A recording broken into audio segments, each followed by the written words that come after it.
Hey guys, welcome to Travel Feels. Today we're going to take a look at how to match different cameras in your color grading process.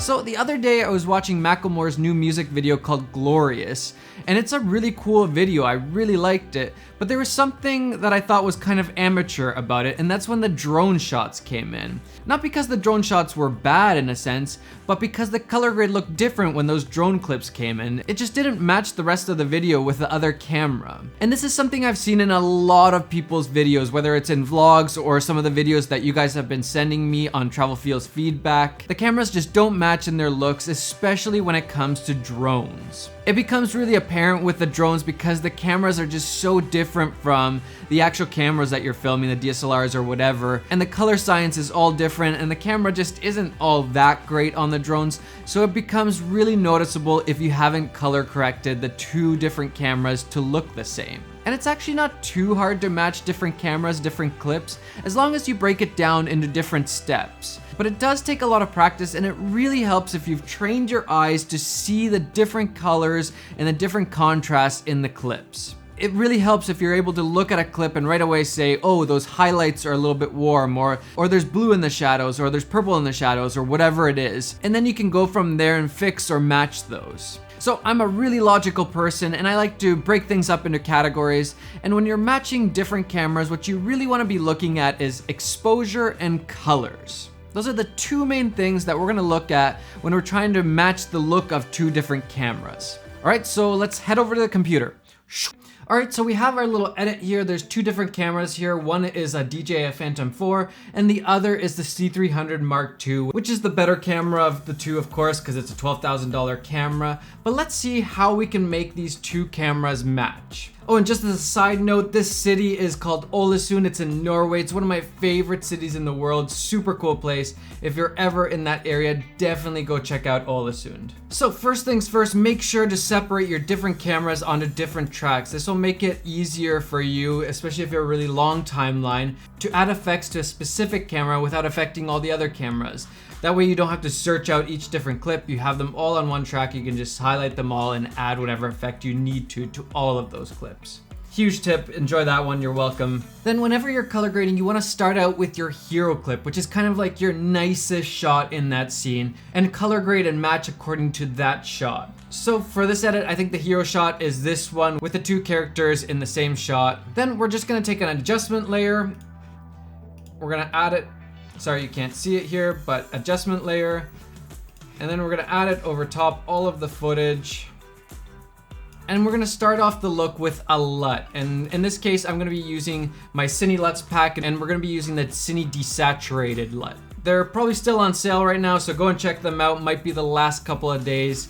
Make sure to buy those if you haven't already. So we can see that that did something to our footage, but now we gotta go through and actually correct the footage because it just doesn't look good yet with this LUT applied 100% right away. So right off the bat, we're gonna take down the intensity of the LUT to somewhere around 70 and start off there. And I really like this LUT because it kind of just desaturates everything else except for the skin tones, which really makes the skin tones just pop, and it just really draws the viewer's attention to the people in the frame. Then comes the trickier part, which is color correction. And to help us with this, we're going to be using Lumetri scopes, the waveform and vector scope. And you can just get these from the window, Lumetri scopes, and then you can choose which scopes you want to use. I'm typically using the waveform for exposure and contrast, and I'm using the vector scope for different colors. And I've said this before, but the waveform just shows your exposure values from 0, which is pure black. Below that, there's no information in the shadows anymore. And then we have 100, which is pure white, and above that, it's overexposed, there's no information there anymore. And the vector scope just basically shows different colors. It's kind of like a color wheel. You can see that we have the reds here, the blues, teals here, green, yellow. And then the further away the colors are from the middle, the more saturated the colors are. So as we add saturation, we can see the colors go further and further away from the middle towards the outside because they're more saturated. So first, let's start off with exposure and contrast. And we're gonna take that hero clip and we're gonna start tweaking it so it looks really nice. We really want this shot to look really good because it's our hero shot, and then match the other clips according to this shot. So first off, we're gonna add some contrast. This is log footage, so it's really low in contrast. So we're just gonna add a bunch of contrast first. And you can see right away on the waveform that the lines start going closer towards the 0 and closer towards the 100. And it's still not quite enough, so we're gonna go into the color wheels and we're gonna start adding more contrast. We're gonna take down the shadows even more. And here you can actually see that the LUT is doing something to the shadows. It's not letting it go all the way down to 0. So it's keeping it a little bit higher than the 0 mark. And that's okay, we just wanna aim towards that level now. Then we're gonna take the highlights and we're gonna bring those up and get it closer to the 100 mark.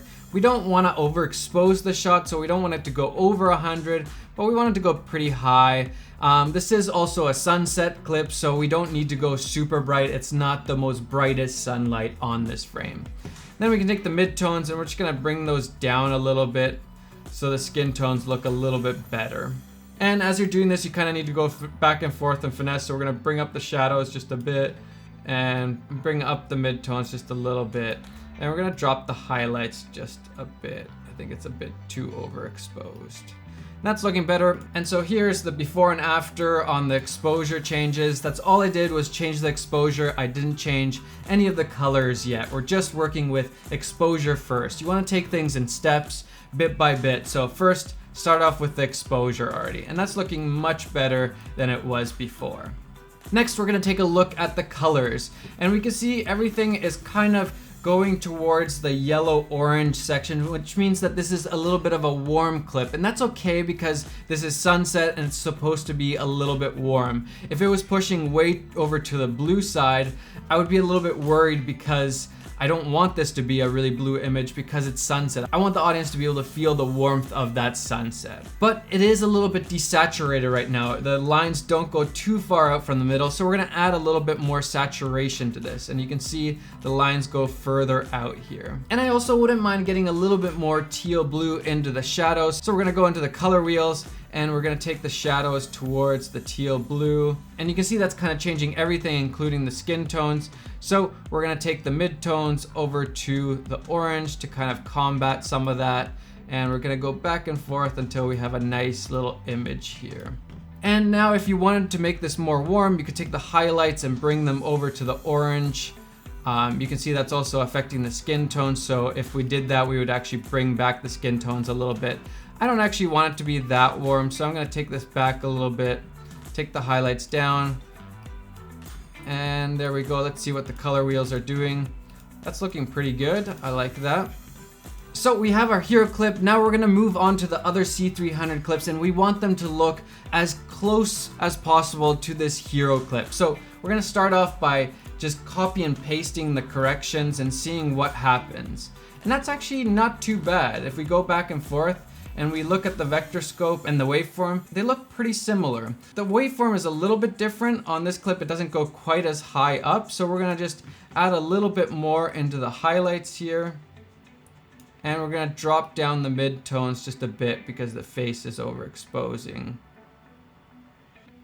So there we go, the exposure looks pretty similar, looks pretty good, but the colors are a little bit different. This clip is actually a little bit more saturated than our hero shot. So we're gonna go and desaturate this clip a little bit. And now when we look at the vector scope, they're really similar. They're on the same levels. So those two clips match really well now.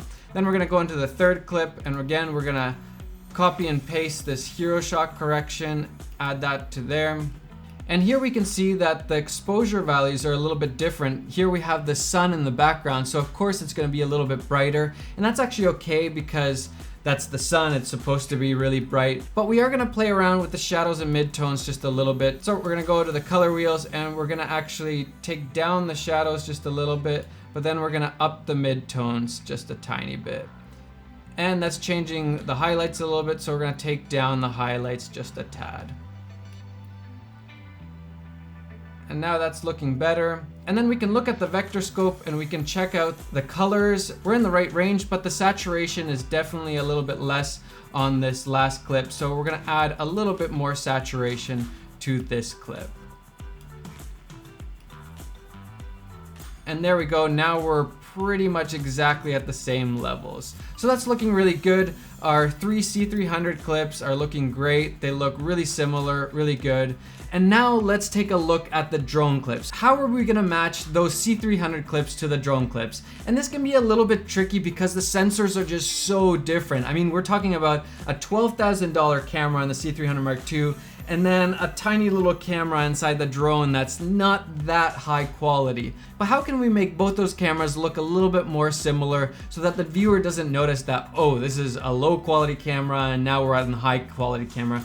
We don't want the audience to be able to distinguish that. We want them to look as similar as possible. So again, we're gonna do the exact same thing. We're gonna take a look at the exposure and then the colors. So we have this hero clip here, and then we're gonna take a look at this drone shot. And right away we can see that the contrast is definitely not the same yet. So let's do that first. We're gonna add some contrast. And then we're gonna go into the color wheels and add a little bit more to the shadows. They're still not hitting that 0 IRE.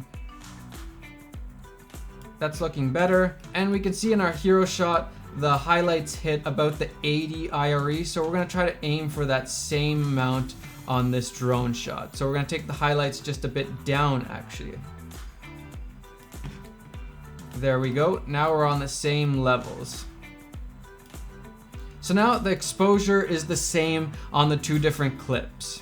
But the colors are definitely different. If we look at the vector scope, the colors don't go nearly as far to the outside, which means it's a lot more desaturated. So let's add some more saturation to this. Real easy, just take the saturation and we're gonna slide that out. And now we're gonna compare the two different shots, and that's starting to look a little bit better. But remember, we did those little adjustments, adding a little bit more teal blue to the shadows. So let's do that same thing on this drone shot. We're gonna go into the color wheels and add a little bit more teal blue to the shadows. And like we did with the other clip, we're gonna add a little bit more warmth to the mid-tones. And we're gonna tweak this back and forth. And now we can compare again. A lot of this has to do with going back and forth. That's really how you can see best if your clips actually match. And that's actually looking pretty good now. I'm liking this. And color is the hardest part to do. So what I like to do is break them down into different parts. So if we look at the highlights here, we can see that they're a little bit more warm than in our hero shot. The hero shot is a little bit more blue. So what we're gonna do is we're gonna take those highlights and we're gonna go to the opposite direction of the yellow to get rid of some of that yellow, which is the blue area over here. And that looks better now. The colors are definitely more similar now. And then you wanna take a look at the midtones and see if they look similar. And I think they're actually a little bit too warm on our drone clip. So we're gonna take that back a little bit and compare. That looks much better, much more similar. And then also take a look at the shadows. Are they looking the same? So the dark areas of the clips, are they looking the same on the two different clips? And I think they're pretty similar actually right now. So let's just play that through and see if we notice that there's a drastic difference in the color grades. And I think that matches pretty well. We can check out what our corrections did.